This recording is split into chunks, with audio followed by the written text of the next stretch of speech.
नमस्कार, मैं जीत और आप देख रहे हैं आप इंडिया। 1965-70 के दशक में भारत ने अपने दो मूलभूत समस्याओं के निवारण हेतु हरित क्रांति और श्वेत क्रांति की अवधारणाओं को क्रियान्वित किया। इससे पहले के दौर में चाहे वो तकनीकी पिछड़ापन हो या दूरदृष्टि का अभाव, अपनी शैशवावस्था से बाहर आते देश के सामने अनाजों और दूध एवं डेयरी उत्पादों की किल्लत थी। हम जितना उपजाते थे उससे ज़्यादा हमारी जनसंख्या थी। लगातार भारत भोजन और दूध के मामले में एक अभाव में किल्लत में जीता था। खेती योग्य भूमि के संदर्भ में भारत दुनिया का दूसरा सबसे बड़ा देश है और मवेशियों की संख्या भारत में दुनिया में सबसे अधिक है। फिर भी भारत न तो अपने योग्य अनाज उपजा पाता था, न ही दूध और उससे जुड़े उत्पाद। तब भारत में सरकार ने दोनों ही क्षेत्रों के लिए योजना बनाकर इन वस्तुओं के आयात पर लगाम लगाने की कोशिश की। यहीं से भारत में पहली बार एमएसपी यानी न्यूनतम समर्थन मूल्य की अवधारणा कृषि के क्षेत्र में आती है। भारत ने यह तय किया कि गेहूं चावल जैसे अनाजों के मामले में राष्ट्र को आत्मनिर्भर बनाना है, लेकिन इसके लिए किसानों को हर उस अनाज को उपजाने के लिए प्रोत्साहित करना था जो हमारी जनसंख्या की मांग से कम था। लेकिन किसान को अगर लगे कि वो सब्जी ज़्यादा उपजाकर लाभ कमा सकता है तो वो गेहूं या चावल में क्यों समय और धन लगाएगा। इसके लिए सरकार ने कई तरह की सब्सिडी और प्रोत्साहन मूल्यों की घोषणा की। 1966 में भारत सरकार ने किसानों से कहा कि वो अगर वैसे अनाज उपजाएंगे जो सरकार उनसे खेत में लगवाना चाहती है तो सरकार उन्हें प्रति टन कम से कम एक तय मूल्य देगी। इसके साथ ही सरकार ने उर्वरक यानी खाद, बिजली और सिंचाई के लिए सब्सिडी की व्यवस्था की। बीजों के लिए ब्लॉक के स्तर पर बेहतर व्यवस्थाएं बनाई गई। गांव-गांव में कृषि के क्षेत्र में नए तरीकों को लेकर प्रचार अभियान भी चले। इसी के समानांतर अमूल नाम की एक कंपनी थी जो लगभग आज़ादी के ही समय भारत में दुग्ध उत्पादों के लिए अस्तित्व में आई। 70 के दशक में सरकार के लिए डेयरी उत्पादों के क्षेत्र में भी आत्मनिर्भरता एक लक्ष्य थी। यहाँ ऑपरेशन फ्लड या श्वेत क्रांति का जन्म होता है, जिसके प्रणेता डॉक्टर वर्गीज कुरियन थे। डॉक्टर कुरियन ने यह दिखाया कि एक कंपनी भले ही सरकार के लक्ष्यों को पूरा करने के लिए आगे आ रही है, लेकिन बिना किसी सरकारी मदद के एक सहकारिता के ढांचे को कॉरपोरेट शैली में चलाते हुए सफलता की नई कहानी रच सकती है। अमूल कंपनी को या उसके बाद उसी मॉडल पर आई सुधा या अन्य कंपनियों को सरकार ने खास मदद नहीं दी, ना ही उसकी कभी आवश्यकता पड़ी। यहाँ व्यवस्था यह थी कि बाजार में दूध और उसके उत्पादों की आवश्यकता है, बाजार मांग तय करेगा। किसान यानी दुग्ध उत्पादक एक कंपनी के माध्यम से आपूर्ति करेगा और उसके मूल्य तय करेगा। यहाँ ना सरकार ने कभी समर्थन मूल्य बताया, ना ही भंडारण में मदद की, ना ही बाजार तक पहुँचाने में। फिर भी हर गाँव में 5-10 लोगों के साथ शुरू हुई संस्थाएं हर महीने लाखों रुपये का व्यवसाय कर रही हैं। यहीं पर मैं अपना एक निजी अनुभव साझा करना चाहूँगा ताकि आपको यह समझ में आए कि बिना सरकारी मदद के एक संस्था कैसे चलती है और लाभ में रहती है। मेरा गांव रतनमन बभनगामा बेगूसराय जिले में है। 1990-91 की बात है जब मेरे दालान पर 6 लोगों ने अपने घर से दूध लाकर जमा करके बरौनी स्थित सुधा डेयरी को बेचना शुरू किया। इससे पहले या तो ग्रामीणों का दूध गांव में ही लोग उठाना यानी प्रतिदिन एक तय मात्रा में किसी के घर से ले जाना वो खरीदते थे, या फिर ज़्यादा है तो उससे घी बना लो, मट्ठा बना लो, या फिर ग्वाले को उसके मन के दाम पर बेचो। यानी कोई निश्चित व्यवस्था नहीं थी। अमूल की तर्ज पर डॉक्टर कुरियन की दूरदर्शिता को आधार बनाकर सुधा डेयरी स्वयं को स्थापित करने लगती है। इस व्यवस्था में दूध की गुणवत्ता के आधार पर आपको पैसे मिलते थे। पैसे साप्ताहिक अंतराल पर मिलने लगे। इसके साथ ही डेयरी ने किसानों को गाय खरीदने में आर्थिक मदद की। हर किसान ने 1-2 गाय खरीदी। धीरे धीरे गांव में दुग्ध उत्पादन जो है बढ़ने लगा। गांव के ही मिल्क सेंटर पर गाय के गर्भाधान से लेकर हर तरह की चिकित्सा आदि के लिए वेटनरी डॉक्टर उपस्थित होते थे। साथ ही ग्रामीण किसानों को कृषि के क्षेत्र में आई नई तकनीकों, बीजों आदि की भी जानकारी दी जाती थी। कुछ ही समय में गांव का मिल्क सेंटर लाभ कमाने लगा, जो किसानों की सहकारिता से चलने के कारण उन्हें भी मिलता था। फिर वहाँ अपना शीतगृह बन गया यानी कोल्ड स्टोरेज, अपनी बड़ी बिल्डिंग खड़ी हो गई, कंप्यूटर लग गए, फैट वहीं से जांचा जाने लगा। प्रधानमंत्री मनमोहन सिंह द्वारा उत्कृष्टता का अवार्ड भी हमारे गांव की डेयरी को मिल चुका है। आज के दौर में हर महीने 30 लाख रुपए किसानों को वितरित किए जाते हैं, यानी हर दिन 1 लाख का व्यवसाय। मैंने अपने गाँव और आसपास के गाँव को बिना किसी सरकारी सहायता से ऊपर उठते देखा है। किसानों की संस्था, किसानों का उत्पाद, पारदर्शिता के काम और किसानों तक लाभ पहुँचाना। अब बात करते हैं कि एमएसपी की। एक तरफ जहां अमूल द्वारा लाई गई क्रांति ने इसी देश में और भी सफल कंपनियों को जन्म दिया, स्वयं भी वैश्विक स्तर पर एक पहचान बनाई, वहीं दूसरी तरफ हर स्तर पर सरकारी सहयोग मिलने वाले कृषि की हालत क्या है वह किसी से छुपा नहीं। एमएसपी की अवधारणा एक तय समय के लिए होनी चाहिए थी ताकि जब भारत आत्मनिर्भर हो जाए तब किसान खुले बाजार में अपने उत्पाद बेच सके और सरकार का मुंह ना ताके। लेकिन जैसा कि हर वोट बैंक के साथ होता है, आरक्षण की तरह यह नीति अपना लक्ष्य पूरा करने के बाद भी चलती रही। एमएसपी देने का मतलब है कि आप बाजार के चलन में एक रुकावट या बदलाव लाना चाहते हैं। जैसे कि एक सड़क में आप एक जगह गड्ढा होने पर या उसके टूटने पर एक सहायक व्यवस्था बनाते हैं कि लोग किसी तरह लक्ष्य तक पहुंचे, लेकिन टूटी सड़क को भी सुधारने का काम करते रहते हैं। वैसे ही सरकार को यही करना चाहिए था, लेकिन सरकार ने 2 सड़कें बना दी। आवश्यकता एक सड़क के सही तरह से काम करने थी, आपने 2 बना लिए, तो जाहिर है कि 2 में से एक रास्ता लंबा होगा। दोनों का रखरखाव करने में ज़्यादा संसाधन जाएंगे और किसी को यह समझ में आ गया कि रास्ता तोड़ने पर उसके घर की तरफ से भी सरकार जो है सड़क या वैकल्पिक रास्ता बना सकती है, तो वो जेसीबी लेकर मुख्य सड़क को तोड़ने तक पहुंच सकता है। एमएसपी के कारण कुछ ऐसा ही हुआ है। अनाज की उपज कम थी, सरकार ने प्रोत्साहित किया ताकि वो अपने गोदाम भर सके और समय पड़ने पर बाजार में अनाज की आपूर्ति कर सके। उदाहरण के लिए शुरू में आवश्यकता 100 टन की थी और यहाँ सिर्फ 80 टन हो रहा था पैदावार, लेकिन इस पैदावार का मूल्य किसान तय करता था। अब सरकार ने कहा कि 20 टन और चाहिए तथा जो भी उपजाएगा उसे बिजली, खाद, सिंचाई में आर्थिक छूट के साथ उसका अनाज खरीदने में भी सरकार मदद करेगी। इस चक्कर में उपजने लगा 120 टन। सरकार ने तो कहा था कि वो मदद देगी, लेकिन अब इस अतिरिक्त अनाज का सरकार क्या करेगी? या तो कम दाम में बेचेगी, या गरीबों वाली किसी योजना में से एडजस्ट करेगी, या फिर वैश्विक बाजार में निर्यात करेगी। इसके साथ दूसरी समस्या यह है कि अतिरिक्त पैदावार वाले अनाज एक ही गुणवत्ता के हों यह भी संभव नहीं। लेकिन आपने न्यूनतम समर्थन मूल्य की घोषणा की है तो किसान कहेंगे कि सरकार ने कहा था उपजाओ, अब हम कहाँ बेचें, हमें तो इतना पैसा मिलना ही चाहिए। अब सरकार के पास 2 तरह के अनाज हैं, कम गुणवत्ता के, बेहतर गुणवत्ता के। गरीबों को अगर खराब क्वालिटी का दो तो मीडिया पीछे पड़ेगी कि पंजाब में जब इतना अच्छा गेहूं किसानों ने उपजाया तो सरकार ने उसका क्या किया, उसे निर्यात क्यों किया, क्योंकि पहला हक तो भारतीय लोगों का है। यह तर्क भी सही है। दूसरी समस्या यह है कि खराब क्वालिटी के अनाज को आप निर्यात करेंगे तो कोई लेगा नहीं, क्योंकि उसके पास बेहतर गुणवत्ता का आपसे कम दाम पर उन्हें मिल जाएगा। आपसे कम दाम पर बेहतर गुणवत्ता का अनाज किसी देश को इसलिए भी मिलेगा क्योंकि भले ही आपने अपने देश के लोगों का पेट भरने के लिए प्रोत्साहन के तौर पर किसानों को बाजार से ज्यादा मूल्य दिया, लेकिन वही समस्या किसी और विक्रेता देश की नहीं होगी। तात्पर्य यह है कि दूसरे देश की लागत भी कम होगी और गुणवत्ता भी अच्छी, तो आपका अनाज या तो कम दाम में बिकेगा या फिर गोदामों में रखा हुआ सड़ जाएगा। एमएसपी की व्यवस्था खुले बाजार के नियमों के बिल्कुल ही विरोध में। बजाय इसके कि किसानों को आत्मनिर्भर बनाने के लिए उन्नत तकनीक और बीज आदि का सहयोग दिया जाए, जैसा कि अमूल ने किया, सरकार ने उन्हें अपने ऊपर आश्रित हो जाने का भरपूर मौका दिया। इसीलिए एक जगह जहां सरकार ने मछली पकड़ना सिखाया, दूसरी जगह मछली पकाकर देती रही। इस कहानी की नैतिक शिक्षा सबको पता है कि मछली पकड़ने वाला न सिर्फ अपनी भूख मिटा सकेगा बल्कि वो ज़्यादा पकड़कर व्यापार भी कर पाएगा। वहीं मछली खाने वाले के जीवन में जीभ के क्षणिक स्वाद के अलावा कुछ भी नहीं रहेगा।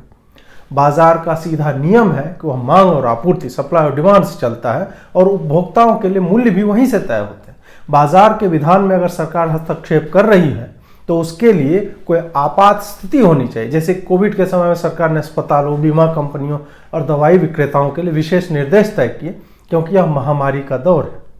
70 के दशक में एक आपात स्थिति थी क्योंकि हमारे पास भूमि होते हुए भी पैदावार बहुत कम थी। इसीलिए सरकार ने एमएसपी के जरिए बाजार व्यवस्था में हस्तक्षेप किया। जब हम अनाज के मामले में मांग से ज्यादा पैदा करने लगे तो जाहिर सी बात है कि मूल्य नीचे ही जाएगा।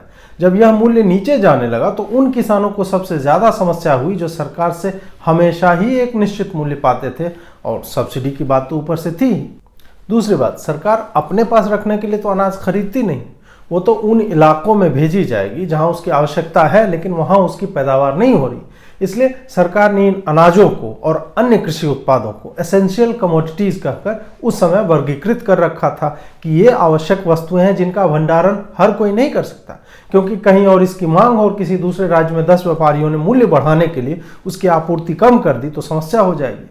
अब पैदावार इतनी ज्यादा है कि इन वस्तुओं के भंडारण से सरकार को कोई आपत्ति नहीं।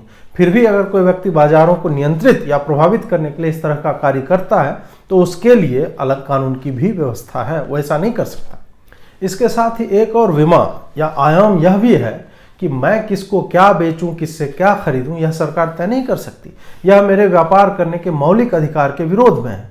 दो लोग अपनी वस्तु को चाहे जिस मूल्य पर खरीदें या बेचें, इसमें सरकार को तीसरी पार्टी बनने की आवश्यकता नहीं है। अगर वह ऐसा करती है तो पूरी अर्थव्यवस्था पर इसका प्रतिकूल असर पड़ता है। यही कारण है कि सरकार एमएसपी की गारंटी नहीं दे सकती।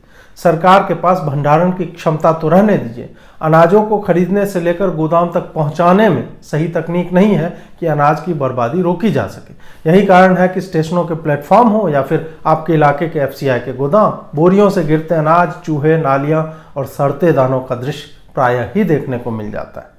ऐसे में सरकार अगर एमएसपी पर खरीदने की गारंटी देने लगे तो फिर इतना अनाज वो रखेगी कहाँ?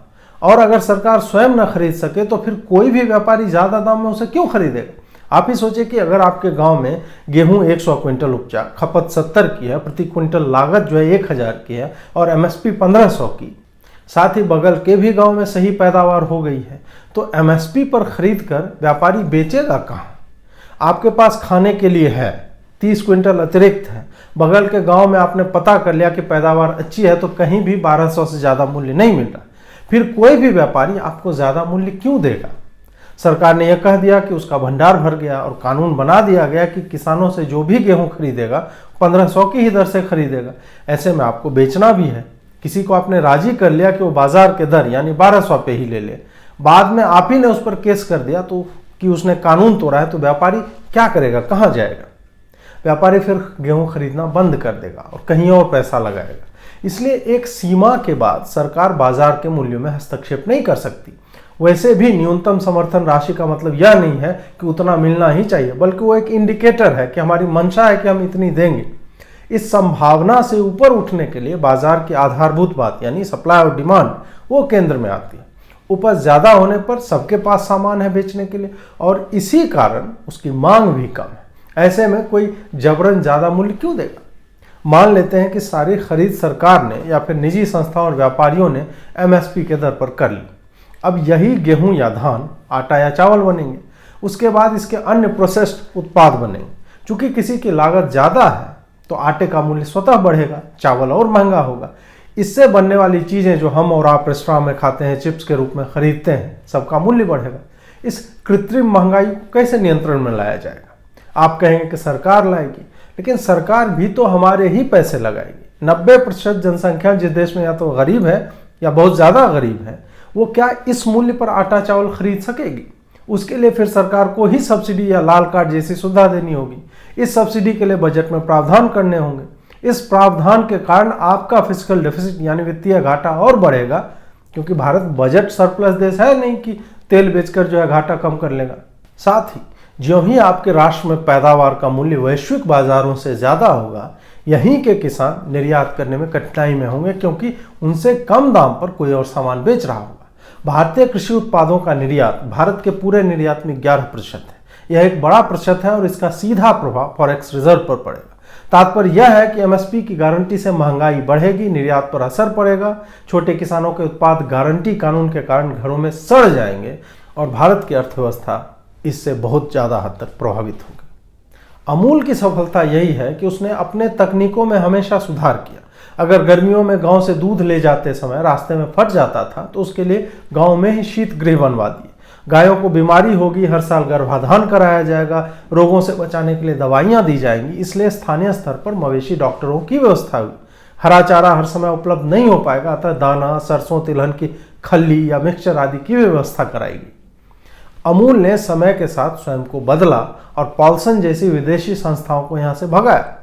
अमूल ने ना तो विदेश से मवेशी पालक मंगवाए, ना ही उनकी मार्केटिंग तकनीक अपनाई, ना ही सरकार से हस्तक्षेप की मांग की, बल्कि लगातार तकनीकी संवर्धन और दुग्ध उत्पादकों को केंद्र में रखकर नीतियां बनाई और न सिर्फ स्वयं एक कंपनी के रूप में सफल हुई, बल्कि देश में डेयरी व्यवसाय में कई कंपनियों के सामने एक रोल मॉडल यानी आदर्श भी स्थापित किया। वहीं एमएसपी एक वैकल्पिक व्यवस्था थी जिसे समय के साथ खत्म हो जाना चाहिए था।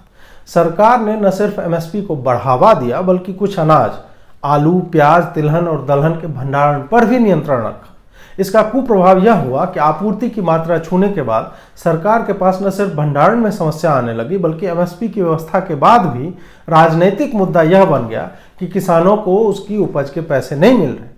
दूसरी बात यह है कि सरकार कुल 23 कृषि उत्पादों पर एमएसपी जारी करती है, जिसमें 7 अनाज हैं, 5 दाल हैं, 7 तिलहन हैं और 4 व्यावसायिक फसलें हैं। फूड कॉर्पोरेशन ऑफ इंडिया यानी एफसीआई और राज्य सरकारें मंडियों के द्वारा किसानों से उनकी पैदावार खरीदती है।